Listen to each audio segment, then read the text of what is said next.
통체적으로 좀 정리해보는 시간을 먼저 갖고 들어가 보도록 하겠습니다. 아마 레전드 방송이 될 것 같아요. 왜냐하면 이미 여러분은 그냥 망하지, 한 번 거짓말쟁이는 영원해 메일 주소를 달아주시면 일괄 발송을 해드리는, 구독자분들 잘 되라고 하는 방송이니까.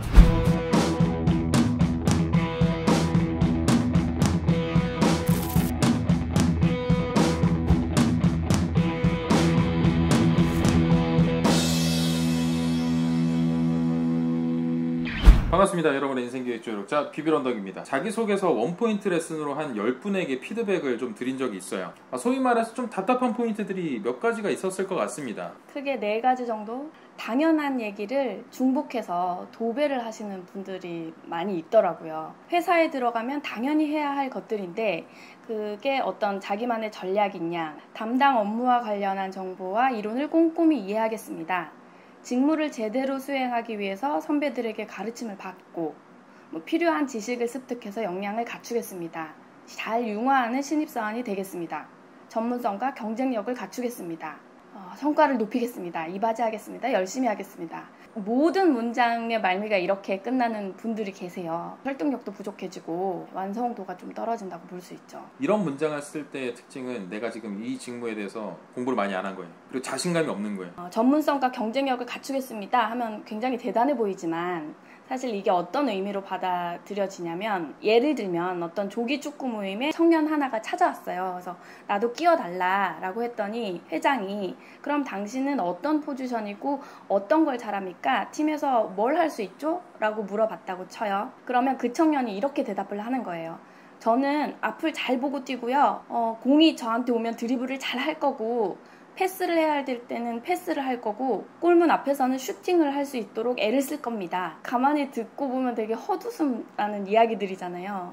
골문 앞에서는 슈팅할 거야. 이런 얘기를 누가 하면 되냐면, 메시 아세요? 메시. 원래는 호날두였는데 나일강두 같은 모습을 보여줘서. 왜냐하면 그분들은 이제 검증된 지난 사례가 있기 때문에. 근데 여러분들은 이제 신입사원이고 나 맡겨주면 다 잘할 수 있습니다. 일단은 자기가 어떤 스텝부터 밟아 나가야 되는지에 대한 이해가 없고 자신감이 없기 때문에 이런 표현이 나오는 거다. 이런 표현들이 주로 입사 후 포부에서 많이 쓰이는데, 입사 후 포부에는 지원 분야랑 업계에 대한 나의 관심도, 또 관련 경험, 직무를 맡게 될 경우 구체적으로 어떤 역할을 하고 싶은지, 이 3가지가 분명히 드러나는 게 좋습니다. 자, 2번째 포인트 어떤 겁니까? 잘 보이기 위해서 기업에 대해서 굉장히 허황된 칭찬과 구애 이런 걸 늘어놓는, 사실 인사 담당자가 궁금해하는 건 당장에 내 일손을 덜어줄 수 있는, 잘 알아듣고 체력도 좋고 빠릿빠릿한 이런 후배지 원대한 목표를 가진 누군가가 아니거든요. 너무 거창하게 얘기하지 않았으면 좋겠습니다.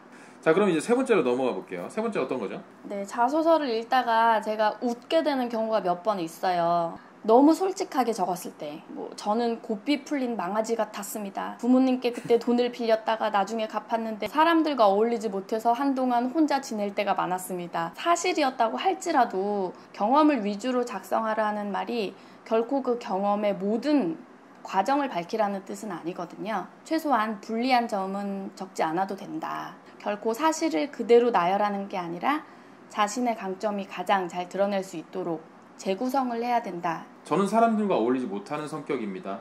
저는 내성적인 성격이고요.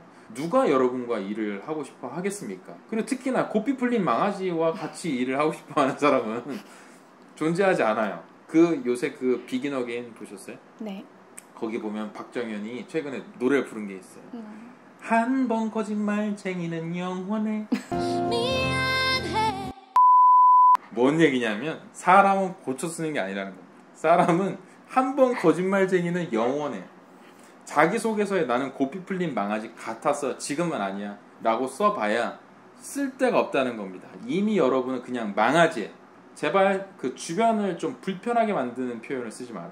내가 불편한 사람이 아님을 좀 많이 드러내라 라고 정리를 좀 해볼 수 있을 것 같아요. 마지막 포인트, 말씀해 주시죠. 마지막 포인트는 좀 고급 스킬인데요. 네. 자소서에 들어갈 만한 역량이 몇 가지가 있잖아요. 예를 들면 전략적 사고력, 기획력, 분석력, 창의력, 문제 해결 능력, 의사소통 능력, 주인의식, 리더십, 책임감, 통찰력, 실행력, 협상력, 성실성. 열심히 생각을 해봤는데 네. 여러 가지가 있더라고요. 나는 이런 역량이 있다 라고 직접적으로 드러내는 게 세련되지 못하다는 말씀을 드리고 싶은 거예요. 네. 이 평가자가 이 지원자는 문제 해결 능력이 있구나 라고 느끼는 거지, 본인이 직접 저는 문제 해결 능력을 터득했고 기획력을 더 키우기 위해서 노력 중입니다 라고 내세우는 건 좀 어색한 표현법입니다. 네. 역량을 굳이 언급해야 된다면 조금 다른 어휘로 바꿔서 표현하면 좋을 것 같아요. 예를 들면 전략적 사고력은 깊이 생각하는 버릇이라든가,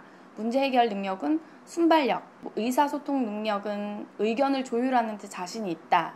이런 식으로 조금씩 풀어주면 같은 단어가 여러 번 중복되어 되는 것을 방지할 수가 있습니다. 이게 작가님께서 이게 실무에서 일을 하시면서 쌓아온 노하우이기도 하잖아요. 적재적소에 잘 쓰시면 될 것 같습니다.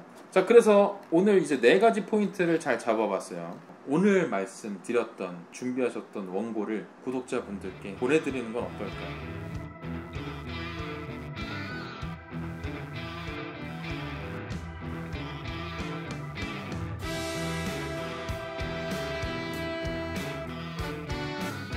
충분히 뭐 저장을 해두셨다가 생각날 때마다 꺼내서 읽어보고 싶다고 하시는 분들이 계실 것 같아서 메일 주소를 달아주시면 이괄 발송을 해드리는 걸로 하도록 하겠습니다. 구독자분들 잘 되라고 하는 방송이니까 오늘 나왔던 내용 다시 한번 상기하시면서 성공적으로 작성하는 하루 되시길 바라겠습니다. 여러분, 할 수 있다잉!